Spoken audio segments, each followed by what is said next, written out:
السلام عليكم ورحمة الله وبركاته. المحاضرة الرابعة في دورة المدربين الدولية الكيك بوكسينج السبت 21/6/2025. أه قبل المحاضرة ما نبدأ كنت مع كابتن شريف من شوية وناقشنا معاه ازاي انت لازم بتمرن اللاعب على الحديث وتدربه فكريا وتعرفه خطة التدريب اللي هتعملها، سواء لو هتدربه النهارده بتقول الخطة بتاعت النهارده ايه، وفي عجالة كده بتقول الخطة بتاعتنا السنوية، في عجالة بتقول الخطة بتاعتنا البرنامج ده هيقعد قد إيه كام تمرين. وبالتالي اللاعب لما يكون عنده البلان اللي أنت هتشغله له، إذا هو هيساعدك في التدريب ومش هيبقى مشتت. لأن لما تيجي مشكلة كبيرة عندنا إن إحنا لما نيجي نمرن اللاعب وبتحط له وتيجي تعمل له مثلا ضربات ايد، يقول لك لا هو الكابتن ما عملناش ضربات رجل ليه، وينتقدك وي لانه ما هوش عارف انت شغال على ايه، انت ما هوش عارف انت بتمرنه على ايه، ما عندوش البلان بتاعتك. اما لما تيجي تقول له يا كابتن تعالى هنمرنك النهارده لياقه بدنيه علشان اعصابك ضعيفه شويه، علشان سرعتك كذا كذا كذا، ومش هنلعب اي حاجه في الكيك بوكس خالص عشان نأهلك يبقى ضربتك بعد كده سريعه او قويه او الواد يبقى بدأ التمرين وفاهم هيعمل ايه، وفاهم مش هيلعب ايد ولا رجل ليه، مش هيجي يقول لك وفين الكيك بوكس وفين ضربات الايد. فمش هينتقدك، ده بالعكس ده هيساعدك انك انت فهمته ايه البلان بتاعك، ايه الخطه بتاعتك اللي انت هتعملها له. وبالتالي ده مهم جدا. يعني احنا مثلا يعني الكابتن يحيى معانا اهو من قديم الازل. كابتن يحيى لو سالته مثلا هل انت وانت مثلا لاعب كان بيجي المدرب يقول لك البلان بتاعنا اليوم كذا، النهارده هنعمل كذا والاسبوع ده هنعمل كذا والشهر، ما فيش الكلام ده.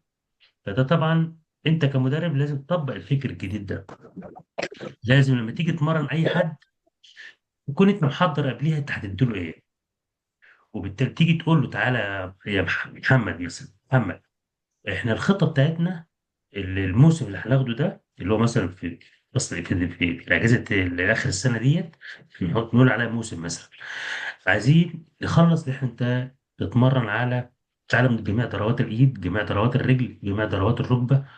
والبلان بتاعك هنعمل لك تلعب 6 ماتشات، كل اسبوع ماتش تدريبي. الاسبوع ده هتلعب مباراه واحده مثلا. والنهارده الخطه بتاعتنا شفتك انا التمرين اللي فات، عندك قصور في ضربات الايد، ايدك ضعيفه شويه.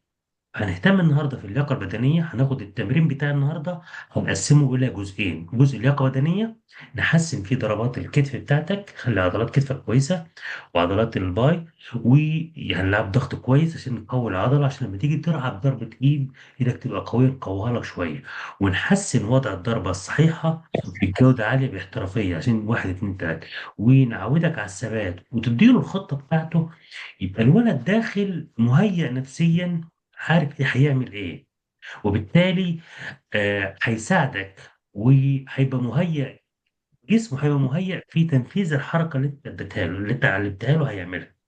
وبالتالي هيبقى الولد مبسوط في أثناء التدريب، عارف هيعمل ايه الفوائد اللي هيعملها، الفايدة من التمرين، العضلات اللي هتستخدم، كل حاجة زي ما احنا اتكلمنا قبل كده. وبالتالي دي مهمة جدا.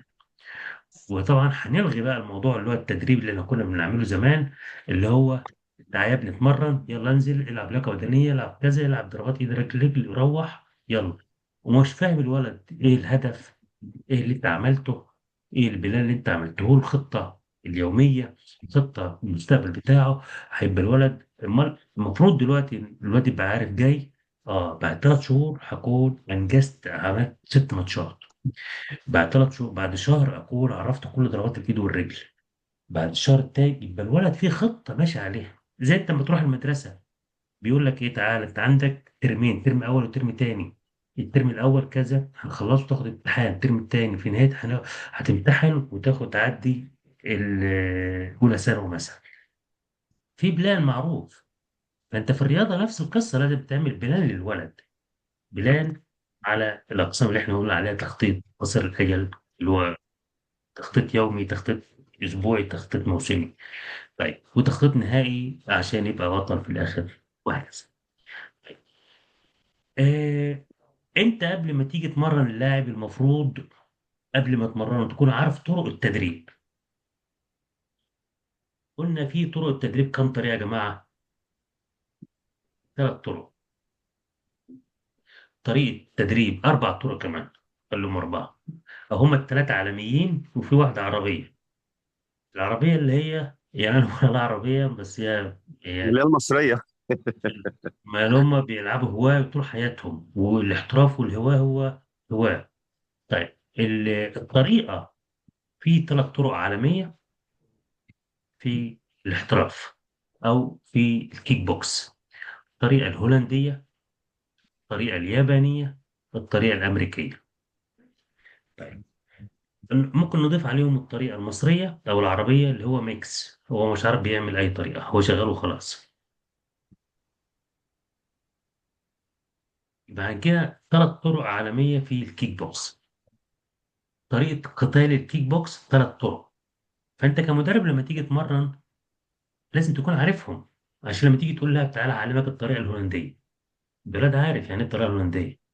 تيجي تقول له تعالى أعلمك الطريقة الأمريكية، تيجي تقول له تعالى أعلمك الطريقة اليابانية. لو أنا هتتمرن الأسبوع ده الطريقة اليابانية، تبقى أنت عارف الطريقة إزاي. اللي هي إيه بقى؟ لازم اللاعب يكون عارف ال3 طرق، اللي هي آه طريقة اللعب بتاعته. يعني الطريقة الهولندية بيعتمد على ضرب الرجل في تحت والإيد فوق بالبوكس. بيعتمد على الأقل 75% ضربات إيد، يعني 3/4 الضربات إيد ملاكمة، والربع ضربات رجل تحت في الفخذ. هنشوف اهوت. نشوف طريقة اللعب اللي احنا قلنا عليها دلوقتي، اللي هو بيستخدمها. نقول مين؟ ريكو.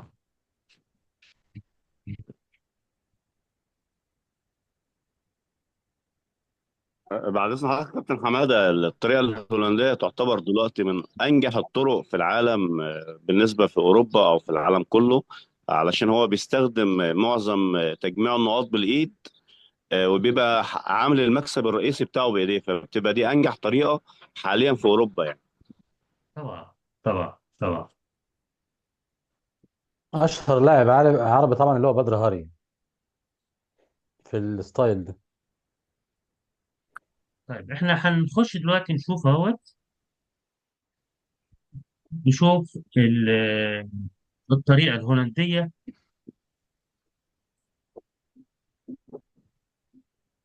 وده طبعا ماتش ريكو في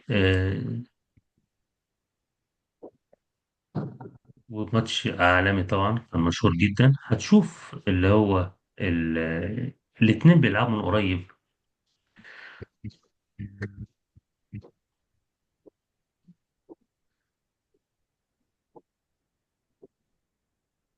يضرب، شفت ريجو ضرب تحت في الرجل، في الرجل من تحت.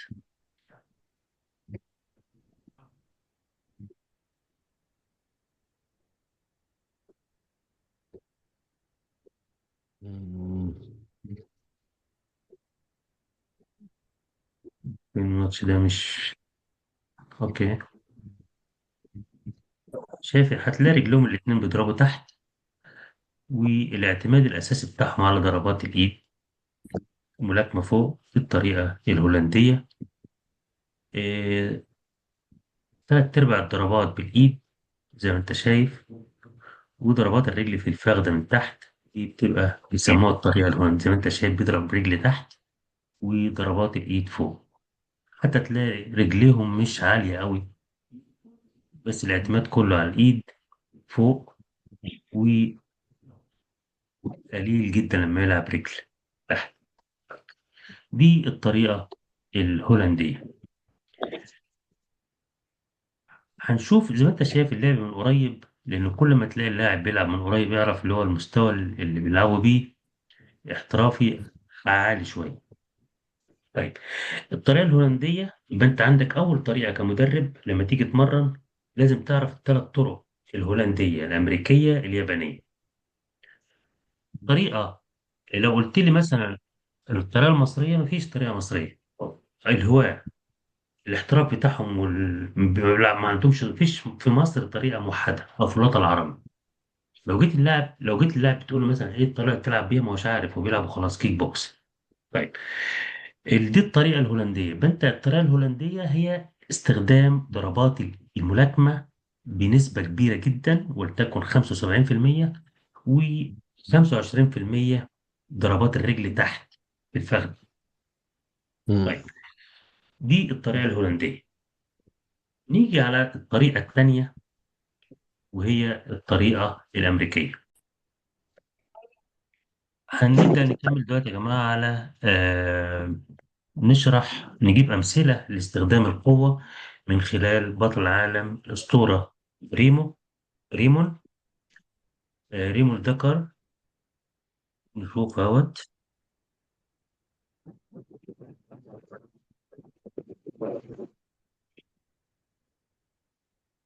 هتلاقي الضربة بتخش جوه باختراق، بس منها سريعة. وطبعا أثناء التمرين بتاعه بيتمرن، ما بيتمرنش على السرعة، بيتمرن على القوة. مع التكرار بيسرع الضربة، وبتوصل بالقوة اللي كان بيتدرب عليها على البطيء الأول. يعني في الأول بيتمرن على البطيء جدا، وبعد كده السرعة بتزيد مع ثبات استخدام القوة، وبالتالي بيحافظ على القوة بتاعته، وبعد كده بتسرع بقى، وليس العكس. العكس، احنا مثلا عندنا بنستخدم السرعة وما بنستخدمش القوة. القوة مش مستخدمة. شوف هنا، هنشوف الضربة عاملة ازاي.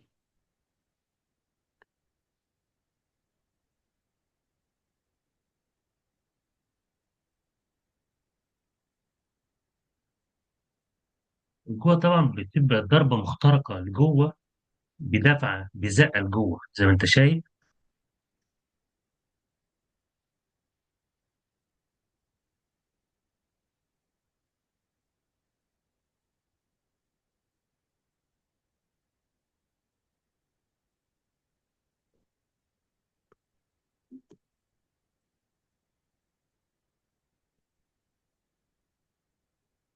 شوف فيديو تاني، وهو آه،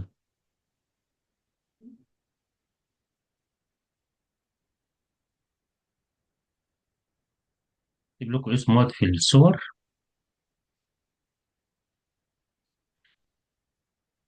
حبيت اتفرج على الماتشات بتاعته.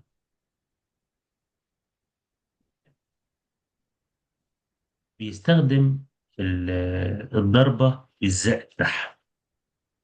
طيب، آه،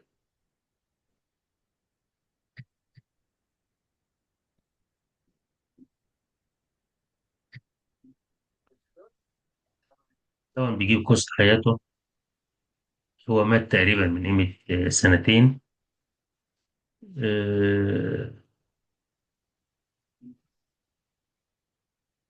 ده كل الناس بتوع أبطال العالم بيتكلموا عنه، وبيتكلموا على طريقته، وده بيشرح الطريقة بتاعته، وإن إزاي هو كان بيضرب بقوة دفع بزق يعني.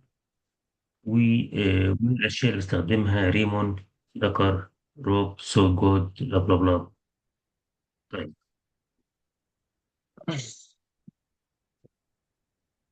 زي ما أنت شايف هو واقف ما بيتحركش زي اللاعب عندنا، واقف ثابت وبيضرب بقوة دفع. طيب، ده بيشرح اللي هو ممكن تضرب الطريقة العادية، تضرب وترجع، أو بتضرب بيرجع هو، اللي هي الطريقة العادية.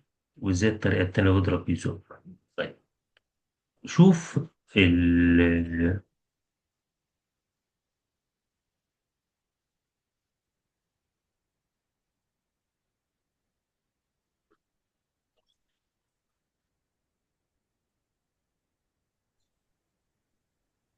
طبعا أنت لما تشوف اللاعب بتاعك، أو أنت لما تيجي تلعب،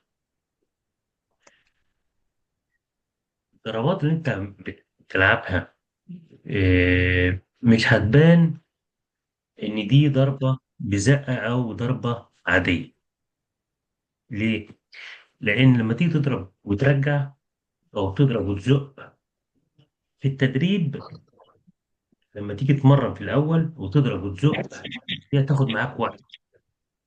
مع التدريب هتضرب وترجع بعد كده في الاخر، وهتبقى سريعه، نفس السرعه اللي هي زي اللي بيضرب وبيرجع.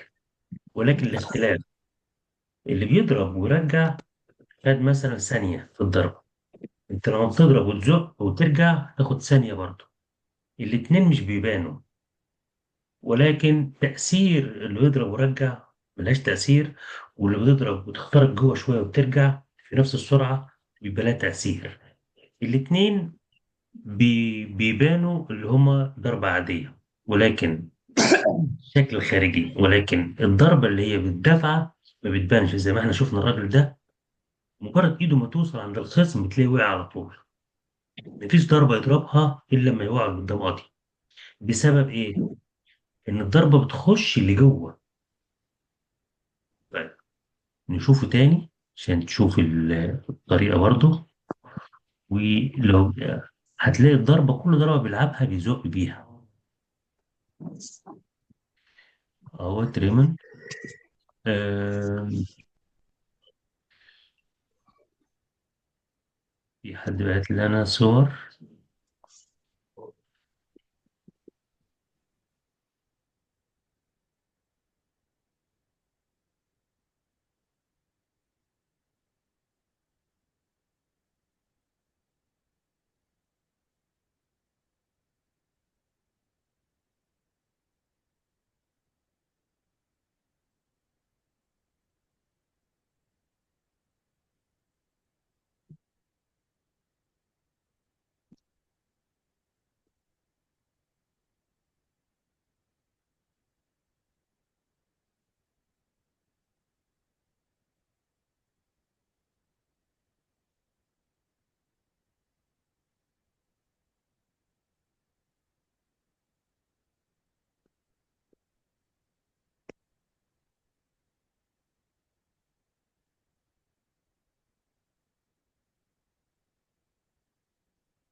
انت ضربة الرجل بتضرب وبيزق بيها، ضربة الإيد بيدفع بيها لجوه، عشان كده تلاقي ضربة قوية جدا ومؤثرة في الخصم اللي قدامه، بيدفعه بيزقه، وبنفس الوقت سريعة جدا. بس هو في التمرين بيتمرن ببطء جدا، وبعد كده بيزود السرعة.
طبعا قوة الدفع ده يا جماعة لما تيجي تضرب بيها لازم لها عناصر أساسية اللي احنا اتكلمنا فيها. الثبات، لا حتى ما بيتحركش ولا بيجري ولا بيتنطط ولا كده، واقف عادي. ركز الثبات بتاعه كده.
الرابط بتاعه ده اسمه ريمون.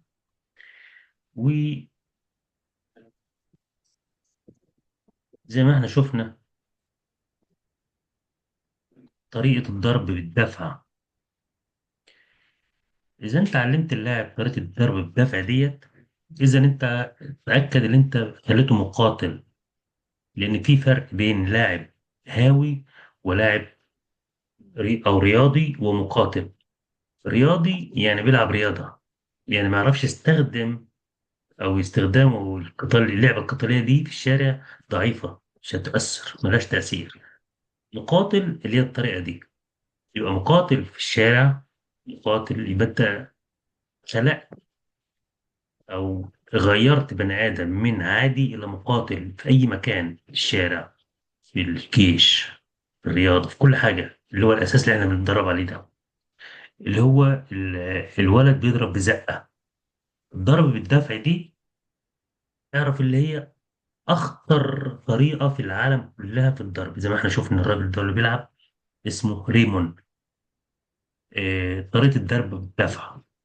طبعا احنا اتكلمنا عليها امبارح شوية، النهاردة بأكد عليها وبنزودها علشان ممكن اتكلم على طريقة الهواء، ولكن مش هتفيدك بحاجة او هتبقى زيك زي اي مدرب. لا، انت عايز تبقى مدرب متميز، عارف الطريقة الهواء دي اي حد بيعرفها، او الطريقة العادية، طريقة الاحتراف، او طريقة تبني لاعب مقاتل فعلا. اذا اللي احنا شفناه ده، لما تخلي لما تبدا تتعلم رياضة الضرب، لما يضرب، لو سندباك مثلا، هو بعد ما يضرب ما يرجعش، يقول له اضرب وزق،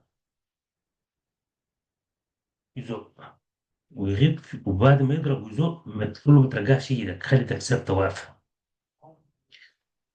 الطريقه دي هتاخد معاك، هيقول لك لا وانا هضرب واستنى، وممكن هضربني ثلاث اربع ضربات، كله عادي يضربك. انا عايز اعلمه يضرب الضربه ويستخدم العضله بتاعته اللي هي دي 100%. هتاخد معاه وقت في الاول. يعني مثلا اقول لك ايه، في الملاكمه بتضرب وترجع، يا سيدي ماشي، عشان الضربه دي ما فيهاش الفكه ما فيهوش عضلات، اوكي مفيش مشكله. ولكن هل انت هتزود القوة بتاعته بعد كده؟ لا طبعا. هتزود القوة ازاي؟ احنا عايزين الاول الولد يعني هقول لك، في الملاكمة، سوري وان سكند. في الملاكمة او في الكيك بوكس او في اي لعبة، بتجيب اللاعب كده 10 لعيبة يتمرنوا نفس التمرين، بتلاقي فيهم لاعب قوي، في لاعب ضعيف. فاللاعب القوي ده يفضل قوي على طول ما هو في التمرين، واللاعب الضعيف بيتحسن بس مستواه اقل من القوي.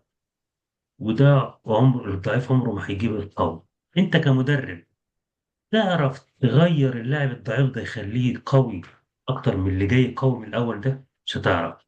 دي اللي احنا بنتكلم فيه، ازاي تغير اللاعب وتخليه قوي وتزود. لازم تكون عارف يعني ايه تزود القوة بتاعته، اللي احنا بنتكلم فيه، اللي هو يستخدم العضلة بتاعته 100%، عشان توصل للاعب اللي احنا وريته لك ريموند، اللي هو اقوى لاعب في المواي تاي في الوزن بتاعه، بطولة طبعا.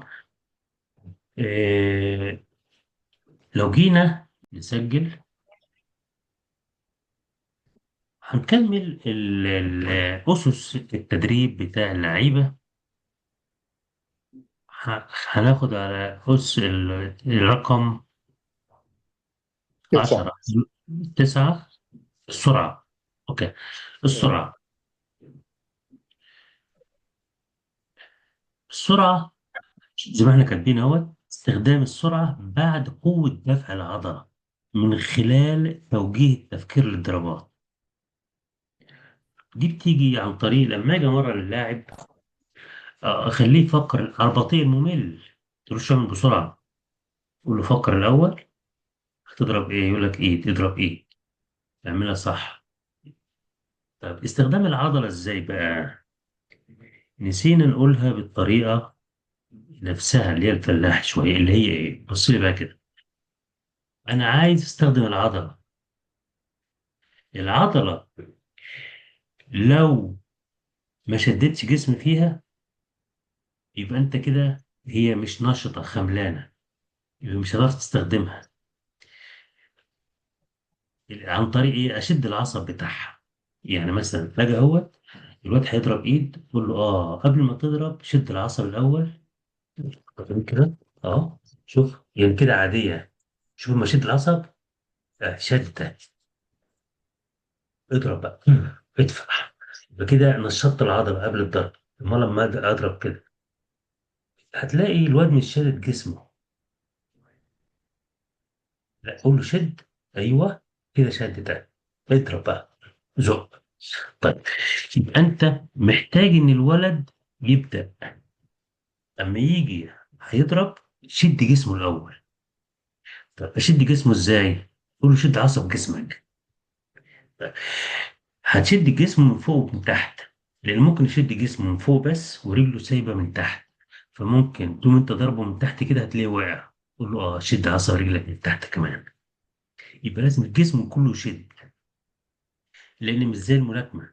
الملاكمه ممكن ما بيشدش عصب رجله من تحت لانه ما بيضربش في رجله، فممكن بيشد لما يجي يضرب الايد، ولكن في رجله ممكن سيبها. ولكن في الكيك بوكس يختلف، لان ممكن انت تلعب ايد، الخصم يقوم ضربك من تحت موقعك، رجلك ضعيفة، فلازم رجلك تكون مشدودة وجسمك كله مشدود، فلازم كلك يبقى زي الإنسان الآلي.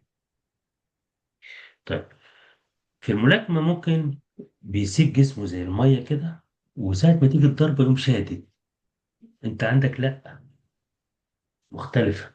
أنت عندك لازم كله يكون مشدود عشان لو أنت بتضرب شد برضو ديت، عشان لما تنضرب دي ما تبقى شيء تعمل لك ديفنس قوي.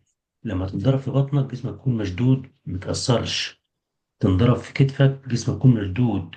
تنضرب في رجلك، رجلك تكون ثابتة قوية على الأرض. فلازم جسمك كله يكون مشدود كده. كله مشدود. اه حتى لو هنضرب جسم مشدود.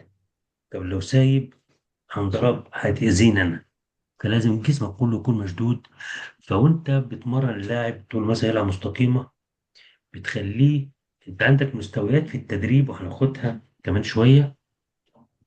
اللي هو في المستوى الأول أعلمه الضربة بتتعمل ازاي.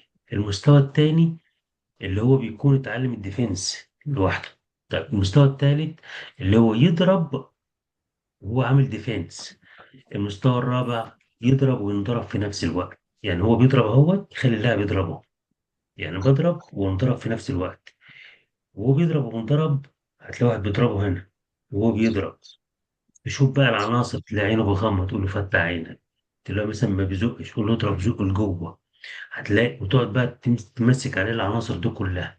وبعد ما تخلص المستوى الرابع بتاع التدريب، يبدأ يطبق ده في الماتش. هو بيطبق الماتش، تقعد لما تلاقيه بيعمل غلطة توقف الماتش. تقول له تعالى، فتحت عينك، اشرح له. يعني مثلا هو بيلعب ماتش، تلاقيه غمض عينه كده، تقوم موقف الماتش على طول، ستوب. تحسسه ان دي حاجة كبيرة جدا ودي مهمة، وتقعد تشرح له. غمضت عينك، ده معناه ان هتزود الخوف، وانت اساسا قوي وشجاع. ولكن لما غمضت العين هتزود الخوف غصب عنك. وربنا خلق البشر كلهم عندهم خوف، وبالتالي هتبدأ انت بتعمل يعني بتدي فرصة للخوف اللي عندك اللي هو يطلع ويظهر. وتقعد تشرح له. الولد كده لما توقف له الماتش وتشرح له دي، يحطها حاجة مهمة جدا، اللي انت خدت الموضوع ده مهم، وبالتالي عمل له اهميه كبيره، وبالتالي هيغير التكنيك بتاعه حسب ما انت بتعلمه. امال زي ما انت بتشوف المدربين كلهم يجي يقول له الواد بيعمل غلط، ما تغمضش عينك، كمل، ما تغمضش عينك. انت كده ما اديتلوش فرصه يفهم ان في مشكله. انت قلتها له بطريقه عابره. زي مثلا واحد بيجي يقول لك ايه، تعالى اعلمك كلام انجليزي، قول له ماشي. يقول لك مثلا انت بتتكلم عربي، يقول لك فرنساوي مثلا، كلمه فرنساوي. ويقول لك بونجو بونجور مثلا. وبعدين يكلمك في حاجات تانية. انت ما اديتش المخ يفهم الكلمة ويحفظها ويتمرن عليها ويدركها عشان ينفذها. يعني مثلا فمحتاج يعني محتاج تقوم موقف الزمن. يعني مثلا بيلعب ماتش أهو، وبيلعب مع زميله ولقيته غمض عينه، ستوب، تقوم موقف الماتش، ستوب. انت بتغمض عينك، غمضت تشرح له بقى. غمضت العين معناها اللي انت بتزود الخوف عندك. غمضت العين معناها انت مش هتشوف كويس، مش هتعرف تركز. غمضت وتقعد تشرح له فيها من كل الابعاد، من كل الاتجاهات، وحط طريقتك على طريقتي، يحطه. والمهم تعملها له فيلم، تعملها له اغنيه. زي انت بتعمل مشكله مثلا وتلاقي ابوك وامك عاملين لك موضوع تكبير، مع انه هايف ما فيهوش حاجه، ولكن عامل لك موضوع كبير وقف لك الدنيا وهتتكلموا. فبقى تفكيرك منشغل في القصة دي لإصلاحها و... وعدم يعني تكررها تاني. فأنت كمدرب نفس القصة، لما تاخد مثلا 5 دقايق إصلاح في الحاجة ديت، يبقى الواد مش هيفتح، مش هيغمض عينه مدى الحياة، ويبقى أنت أسسته في حاجة قوية جدا. كل ما تلاقي غلطة واقف عندها برضه. يعني حتى يعني مثلا إيه، مش مثلا تقول في لعيبة تاني، لا إن شاء الله يقعد طول اليوم مع واحد بس. اللي حتى اللي بيتفرج هي... هيشوف ومش هيكررها، هيتعلم وهكذا. تبدأ أنت بقى في ال26 عنصر، تلاقي مثلا بيتحرك كده، قول له ستوب، لا مفيش الحركة دي، اقف ثابت كده. لو أنت واقف ما تحركش، وهكذا. تلاقي مثلا وهو بيلعب ايد مثلا مستقيمة، ايده نزلت، استنى كده، وشك اتفتح كده، الخصم هتضرب وهو هيضربك، يبقى هتنضرب. طب وليه؟ لا، لازم انت بتلعب ايدك دي فوق على وشك. وطيب وبعدين مرة تانية تلاقيه بيعمل كده، ايده مفتوحة، بيلعب مفتوح، وشه مفتوح من قدام. قول له تعالى ستوب كده، انت طب كده زي ما انت بتشرح له، وتعيد في الحركة وتشرح فيها. كده يبقى انت مدرب مؤسس مقاتل، لاعب مقاتل. يبقى انت كده بتمرن صح، كده انت مدرب بروفيشنال، كده انت مدرب. يعني مثلا زي مدرب الاهلي مثلا عندنا، اللي هو اللي مش عارف منين، اسبانيا ولا منين، بيمرن. بيقول لك اللاعبين المصريين بتوع كرة القدم ما عندهمش اسس التدريب كرة القدم، اسس لعب كرة القدم ما عندهمش. ما هو بيتكلم على الحاجات ديت. يعني لما اجي اكلمك مثلا اقول لك تعالى، ثواني كده. آه،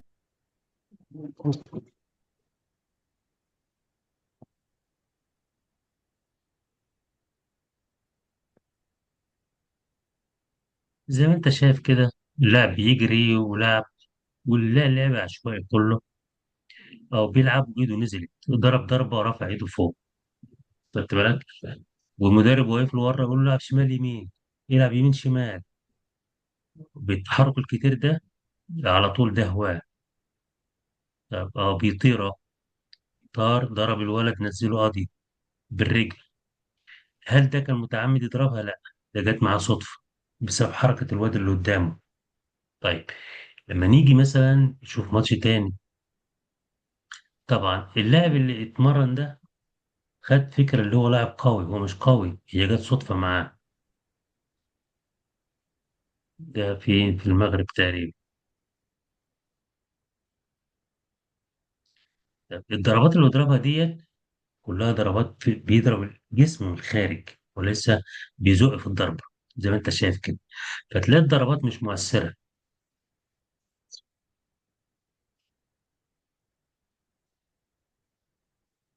طيب نشوف لعيبة تانية.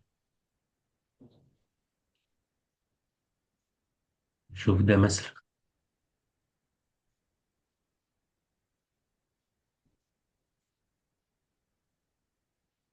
شوف ايده كده على وشه 100%، لا هو بيضرب فاتح وشه.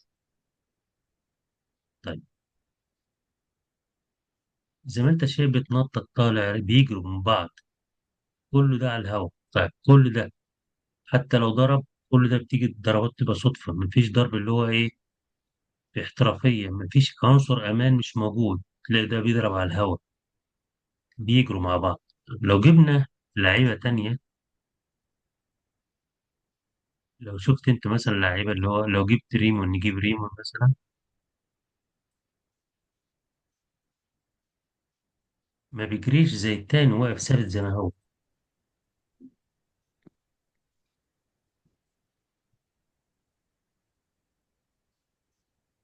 الثبات والضرب من قريب والوقوف بيدي قوة في الضرب، خلاف ما تلاقي اللاعب مثلا زي بتاعنا اللي بيتحرك كتير جدا وبيضرب كتير جدا والضربات كلها مش مؤثرة، أو تضرب القشرة الخارجية، مفيش ضربة بزقة زي ما أنت شايف كده، تلات أربع ضربات هم.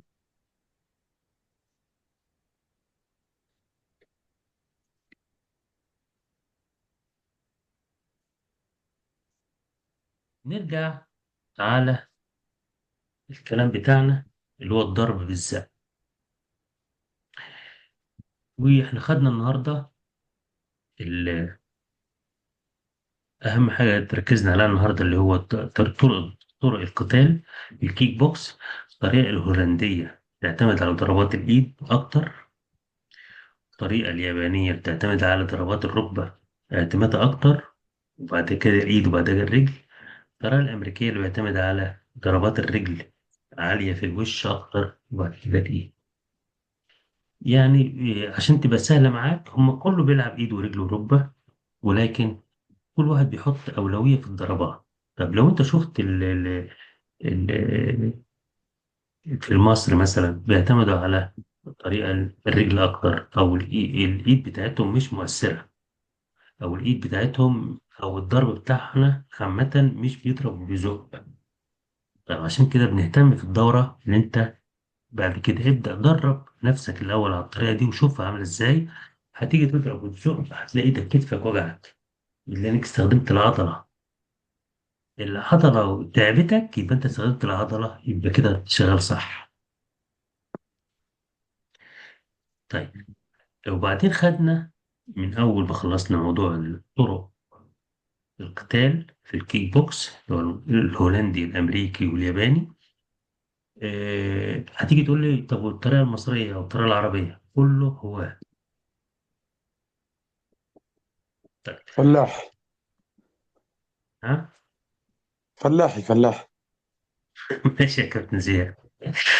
فلاح. ال طيب، نيجي بعد كده اتكلمنا على طريقة الدفع في الضربة واستخدام القوة، وازاي تستخدم القوة في الضربة، وازاي تقوي الضربة نفسها. وجبنا مثال اللي هو ريمون وشفنا بيضرب الضربة ازاي، وبعت لكم الرابط بتاعه على جروب الواتساب عشان تشوف قوة الضربة عاملة ازاي. طبعا هو بيلعب سريع جدا، ولكن في التدريب مستحيل كان يتمرن سريع، يعني مش عارف يستخدم القوة، ولكن في التدريب بيتمرن على قوة الضربة. مع التكرار هتوصل لمستوى السرعة ده. الخلاف اللي انت، يعني هقول لك انت حط نفسك في التدريب مثلا، او انت في الوضع العادي لما بتخش ماتش او خناقه، سرعتك الطبيعيه بتزيد اضعاف الوضع العادي بتاعها. يعني انت مثلا واقف اهوت وجات لك خناقه، هتلاقي نفسك سرعات جسمك اضعاف اضعاف السرعه العاديه الطبيعيه. فمخك ما بيقدرش يجاري السرعه اللي هي في الماتش او في الخناقه. ممكن بعد الخناقه تلاقي نفسك بتقول لا، دماغك كانت غايبه وما بتعرفش تفكر، لأن سرعات جسمك بسبب إفراز مادة الأدرينالين خلت التفكير سرعة الدم أسرع من الطبيعي، فمخك ما عادش بيفكر، ما يقدرش. فأنت لما تدخل الماتش محتاج تعلم اللاعب اللي هو يبدأ يفكر، هيفكر إزاي مع إفراز مادة الأدرينالين والسرعة بتاعته الغير طبيعية بقت عالية جدا. فأنت محتاج تمرنه كتير، فأنت كده معناها اللي في الماتش أو في الخناقة السرعة جاية جذبة غصب عنك، وأضعاف أضعاف اللي أنت بتعرفه. طب أنت محتاج تتمرن عليه بقى، مش على السرعة خالص، أنت محتاج تفكر استخدام العضلة. ولما تيجي في الماتش زي ما احنا شفنا الأبطال العالم الكبار اللي بيستخدم القوة وهي السرعة كده موجودة طبيعية.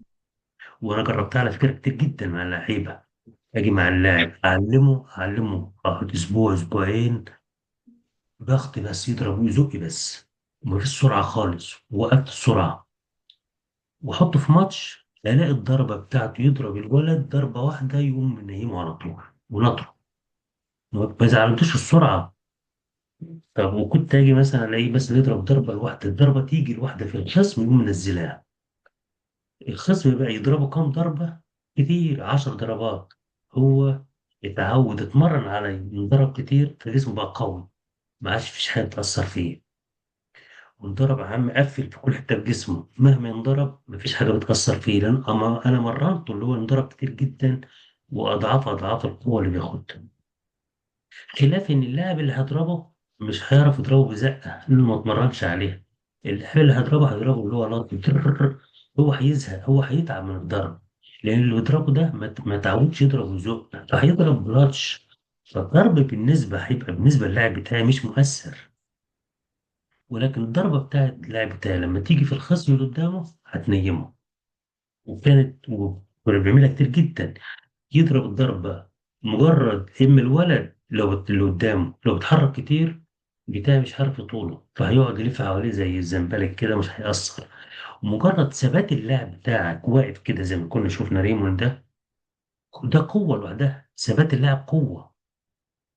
أما لو اللي أنت علمت اللاعب يتحرك، ده شغل زنبلك، مش عارف يستخدم القوة بتاعته، مش عارف يضرب ويزق، هتلاقي كل حاجة باظت.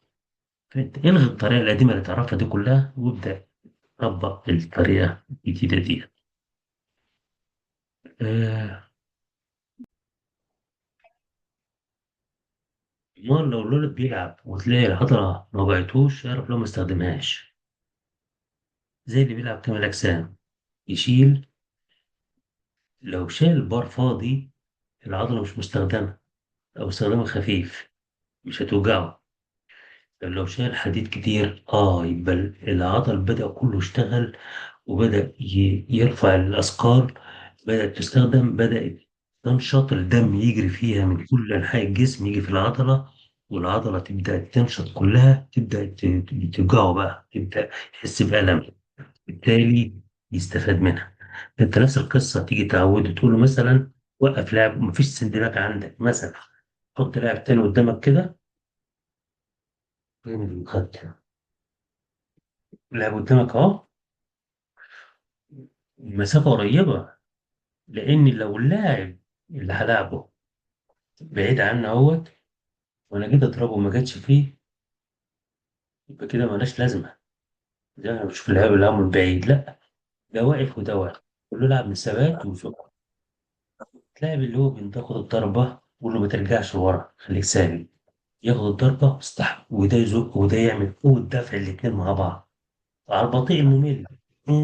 وده ايه وده ايه، زق بس، خلي العضله تنشط تنشط تنشط، وبعد كده اللاعب مع التكرار مع التكرار مع التكرار يبدأ يتحمل الضربات ويتحمل الزق بقى ثابت. وبعد كده مع التكرار يبدأ ده يزق وده يزق، يبقى انت بتقوي الاتنين بتعلي مستواهم مع بعض. وبعد كده سيب السرعات لوحدها. اتفضل يا كابتن نوال. السلام عليكم. وعليكم السلام. لدي سؤال فيما يخص آه، أثناء المباراة أحيانا الدفع المتكرر يجعل الحكم يعطي إنذار للاعب. ايه. لا سي- أثناء المباراة أثناء المباراة اه. أحيانا الدفع المتكرر يجعل الحكم. محدش يسجل. ففي مشكلة كبيرة اللي هو بين الأكاديمي اللي هو بيتكلم كويس جدا، ده دكتور الجامعة بتاع التربية الرياضية ويشرح بشكل خرافي بشكل جبار، ولكن لما يجي ينفذ هو ما بيعرفش، عكس المدرب إذا هنا بينفذ. كابتن حمادة، إذا نعم. من هنا يمكن القول أن المدرب ليس كل مدرب يتقن الجانب النظري. قليل جدا، ما ده احنا عايزين نادرا ما لعبة. أجد أساتذة هنا في المغرب مم. يتقنون الجانب النظري، فقط الجانب التطبيقي، وعندما تحاورهم تجد قلة المعلومة لديهم. ما عندوش الخبرة، أو ما هوش عارف الطريقة اللي يقدر ي... يعني مثلا ما عندوش اللي هو القدرة المعرفية اللي يقدر يفنن أو يفصل التنفيذ ده في معلومات غزيرة يقدر يتكلم فيها. اللي احنا بنتكلم فيه بقى اللي هو نقدر، اللي هو ازاي تحلل الضربة. ولو حد مم. حضر منكم التكنيك اللي هو الأول محاضرة لما اتكلمنا فيها على ازاي تعليم تكنيك الحركة، اللي انت أول تقسم الحركة إلى أجزاء، وتقول أهداف الحركة، وتقول العضلات المستخدمة في الحركة، ويكون يبقى انت كده فنطت منهجية التطبيق زي الكابتن عبد الرحمن ما بيقول. الله ينور عليك يا كابتن عبد الرحمن. منهجية التطبيق بتاع الحركة بتفسر، هتلاقي نفسك عندك معلومات غزيرة جدا، بس انت عرفت الاسس بتاعتها. عشان كده انا ما بعلمكش مثلا اقول لكش تعالى قول ضربة مستقيمة في واحد اتنين تلاتة، لا انا بقول لك المنهجية زي ما الكابتن عمران بيقول، وانت تطبقها على كل حركة بقى، على العلم كله، على اي حاجة تلاقيها يبقى انت كده عندك تقدر تخلق المعلومات وتجيبها وتفسرها وتتكلم فيها وتقنع فيها اللاعب، وتبقى عندك انت تقدر تتكلم. دي بقى اللي هي الفاصل بين الأكاديمي والتنفيذي اللي هو المدرب. تقدر تطبق الاتنين مع بعض، تتكلم فيهم زي ما أنت عايز. طيب، آه في حد عنده سؤال؟ كنت عايز أسأل، هي ضربة تقنية الدفع مطلوب في ضربات اليد فقط، ولا ليه تكنيك في ضربات الرجلين برضو، ولا رجلين ليها تكنيك تاني؟ كل الضربات. يعني طيب بالنسبة حاول ضربة الرجل عاملة إزاي؟ نفس القصة أهو. أنا هلعب رجل، ضربة الرجل دي هلعب أهو. أول ما تيجي على الخصم هنا أو السندباك أزق، هتلاقي رجل الواد ضعيفة مش هيستحمل، لا خليه بقى يتعود بقى يزق، يضرب هنا الضربة تيجي ضربة كده ويزق بيها. يعني أول ما تيجي على السندباك الضربة يعتبر دي رجل ايد دي، يضرب هنا ويزق، يبدأ العضلة تشتغل. فهو هيجي تلاقي بيضرب الضربة كده وبينزلها على طول، فما يستخدمش العضلة. نفس بس أحيانا بنتكلم شفت فيه. يعني في ضربات الرجلين بالأخص لما بتكون يعني تثبت شوية على الخصم بيبقى عنده فرصة كبيرة إن هو بيعلقها دايما، يعني خصوصا في يعلق الميدل كيك. يعلق، أنا مش في دماغنا يعلق ما يعلقش، احنا في مرحلة التدريب اللي هو يستخدم العضلة اه 100%. ملناش دخل بقى يمسكها. عشان كده بقول لك يتعلمها صح الأول، يستخدمها، لأن عضلة الرجل مثلا فيها فخدة وفيها قوة، العضلة قوية جدا، طب ما بيستخدمهاش. احنا عايزين نأسسه يستخدم العضلة الصح. يعني زي انت شفت الواد ريمون اللي هو 60 كيلو ده، يضرب ضربة الرجل ينام الواد بيها على طول على الأرض زي ما احنا شفنا. مش عارف شفتيها فهمت. ولا شفت الفيديو؟ اه شفت. طيب، قوة الضربة، أي ضربة تيجي مجرد ما بتيجي على الولد بتنيمه على طول، بترميه، لأنه بيستخدم قوة العضلة. احنا عايزين نوصل للمستوى ده، ازاي نستخدم قوة العضلة نفسها. طيب، في كله بقى، في كل حاجة، كل الضربات، ايد رجل ركبة كوع كل حاجة. الكابتن قال الضرب ثلاث مستويات، الضرب الموت المرة اللي فاتت. ماشي. طيب، آه دي انا مثلا خدت معايا ما يقرب من سنة عشان افهم. مش طبعا شفتهاش من الفيديوهات، مع نفسي كده بدأت التطوير بيها. وبعدين لقيت في أبطال عالم زي ريمون ده بيستخدموها من عشرات السنين. بس يعني أنا عشان أفهمها خدت معايا وقت كبير جدا. أنت بشرح لك اللي أنا فهمته والخبرة اللي خدتها وتطبيقها على نفسي.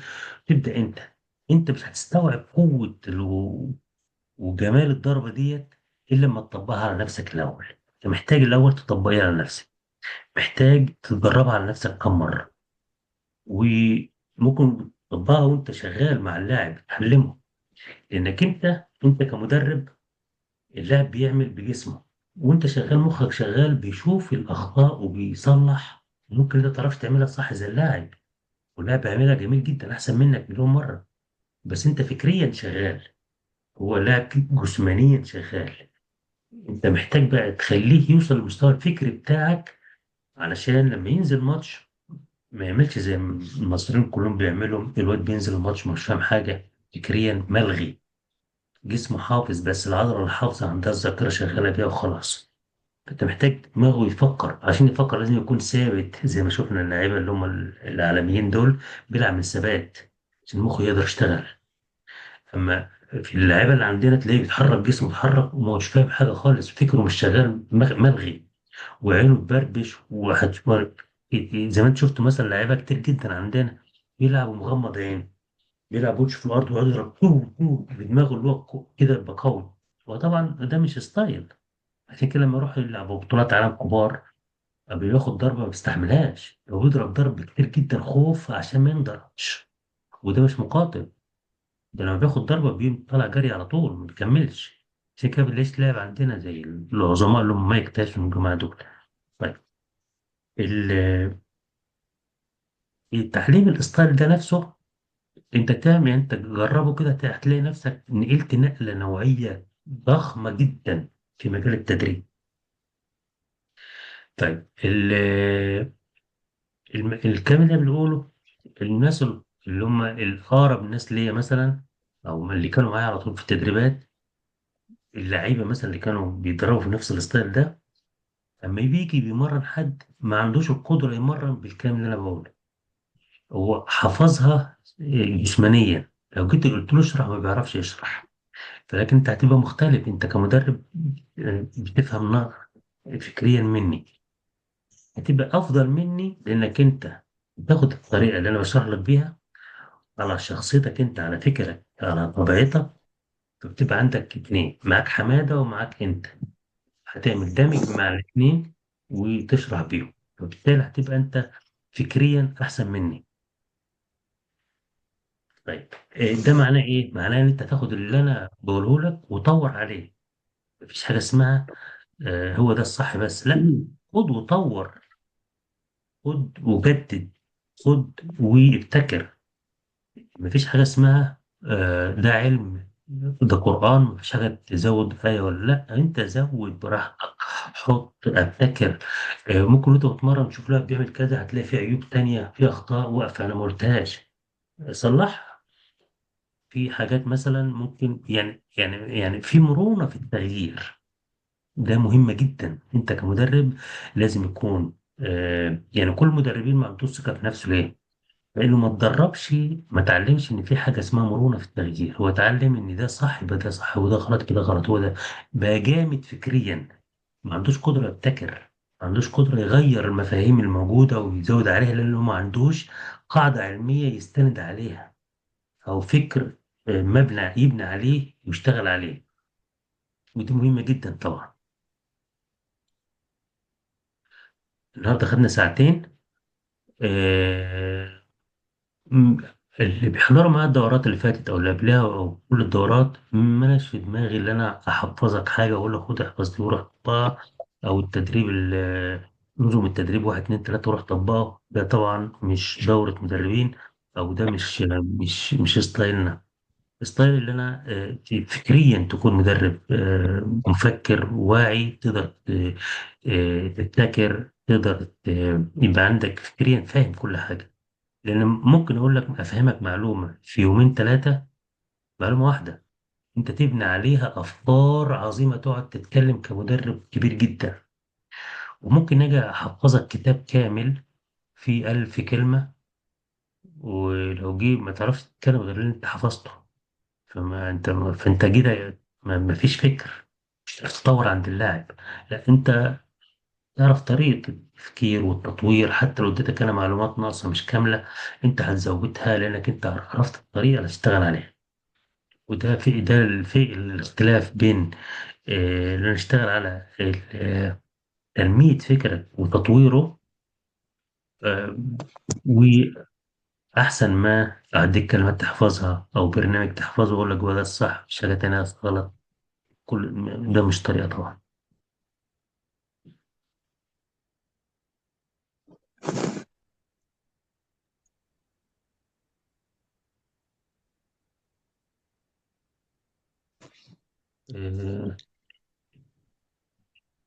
كنوش بيتكلموا معانا والله يا كوتش، كنا بنحضر التدريب بشكل روتيني ونروح هكذا.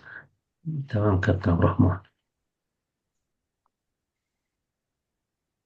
ضربة الهوك في منها 3 أنواع من ضربة الهوك الأساسية، وهم أكتر طبعا من كتير، مش كام نوع، من 3 أنواع. الهوك آه، اللي هو المستوي، والهوك من فوق الأعلى، والهوك في البطن. دول 3 ضربات للهوك أساسيين. في 5 6 فرعين كمان. الهوك المستوي اللي هو ده كده صار كتف وخش كده. بالظبط، شوف ازاي. طيب لو انا فتحت ايدي في الهوك كده، يبقى كده قوة ضربة القبضة جاية من الريست فقط وليس من الكتف. ايدك بالنسبه لما للقبضه تمسك. نفسها، القبضه نفسها تبقاش عدله، يعني زي ما انت حضرتك عاملها كده تمام تبقى عدله. دي في الفروع، دي الفروع دي الأساسية. في كده دي فرعين. الاساسيه. مم. دي تمام. فرعين. المستوى ده، ده واحد أساسي. من فوق تمام. لتحت ده 2. من تحت في البطن ده 3. ده الأساسي. خد بقى الفروع بقى بتاعتها، تعمل إيدك كده، تعمل كده. خد فروع كتير منها. طيب خلينا في الأساسيات نتكلم فيها. الضربة الهوك بتطلع من الكتف. الضربة لو انتنت، إيدك انتنت في الضربة، ضعفت. يعني اهوت إيدك بضرب أهو، شوف شوف، ما بتنتنيش، ماشي أكنها القوه واحدة. كلها في الكتف. أيوة كده القوة، كده قوة الضربة طالعة من الكتف 100%. طيب لو إيدي ضربت وعملت كده انتنت أهيت، يبقى انت لغيت قوة الكتف، بتضرب بقوة الريست بس. يبقى القوة ده لما كانت 100% من الكتف، بقت هنا 20%. شوف كده قوة الضربة طالعة منين؟ من الريست. مفيش قوه اساسا. وانت الفاصل ده، الفاصل ده لغيت يعني ايدك لما هي تتعمل كده عند الكوع كده، عملت فاصل بين العضلة بتاعت البايسبس وبين الكتف وبين الريست، وبقت دي تتحرك لوحدها، تستخدم العضلة اللي في الريست فقط، فبدأت ضعيفة. فانت لما بتلاقي اللاعب، تعلم اللاعب يعمل كده وإيده تتحرك كده، يبقى الضربة دي ضعيفة جدا، يبقى بيضرب بالعظمة دي بس. طيب انت عايز بقى قوة الكتف تطلع مع العضلة تبقى قوية جدا مع القبضة. شوف كده.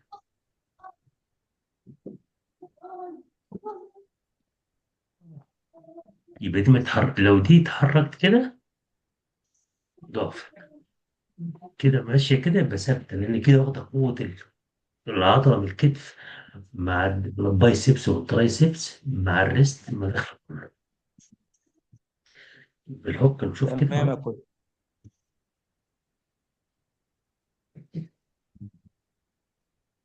الشغل كله على القوه كلها على الكتف. طبعا الكتف الكتف الظهر من ورا، الظهر من ورا بيدي قوة للكتف، بيبقى كله حتة واحدة. ومع التويست برضه يا كوتش. م. طيب دي الضربة الأولى اللي هي دي، اللي هي الموازية للكتف. الضربة التانية من فوق لتحت. شوف كده، كتف يطلع فوق الأول، ينزل، تبقى قوية جدا، من أقوى الضربات في العمر، اللي هي بطلع قوة 1 ودي 2. قوة دفع من فوق لتحت، الضربة جاية على الخصم من فوق لتحت، الديفنس بتاعها صعب جدا. دي الضربة رقم 2. الضربة الثالثة اللي هي طبعا الهوك في البطن من تحت هنا. طيب العنصر الأساسي في تعليم الضربة ديت هو تحريك، اللي هو الإيد ما تتحركش كده. إيد اتحركت كده ضعف.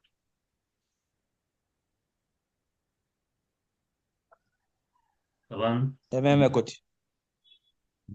أي مدرب هتلاقيه بيعمل الطريق ده، معناه هو بيعلم الطريقة الهواة. أنت عايز تعلم، تعرف طريقة الاحتراف والضربة، اللي أنا أضرب وإيدي ما تتكسرش كده، ما تنتنيش بالظبط. خالص. قيس على دي في كل الضربات. في الأبر قط نفس القصة. لو ضربت أبر قط كده، أي تحريك كده باستخدمت العضلة دي بس وفصلت التاني، طب ما طلعت شوف كده، جسم كله يبقى إيه، كل جسم طالع مع قوة الضربة وبتدي قوة دفع للضربة، الكتف بالظهر بكله. طيب، في اندفاع نفس لاعلى. اه طيب يبقى احنا كده عندنا في الهوك، ايدك المكسورة دي مكسورة هي، ما تعملش مفصلة تروح تيجي كده، كده ضعفت، لا، خليها ثابتة تتحرك. طيب، الهوك ما بنضربش من بعيد، الأساس بتاعه بنضرب من قريب، لأن دي ضربة من مسافة قريبة. كل ما إيدك تضرب من قريب كل ما كانت قوية واخدة الطول بتاعها. فتحت إيدك كده، دي لعبة مفتوح، بتضرب بقى أنت فاتح وشك هو فاتح وشه، من قريب ديت قافل، أنت بتضرب من قريب، فبتتلعب أساسا من قريب. ولكن احنا بنشوف لعيبة كتير جدا بيلعبها من بعيد، ما يعرفش إن هي اللعب من بعيد ده خطر، أو زي ما احنا بنشوف في الاحتراف كلهم بيلعبوا من قريب جدا. هذا مش زي اللي هو يجري، يروح من هنا ويروح هنا ويروح هنا ويجري وبتاع ويلعب من بعيد، كل ده عشوائيات، أو مش مقاتل يعني فعلا. حد عنده سؤال؟ تمام يا كوتش.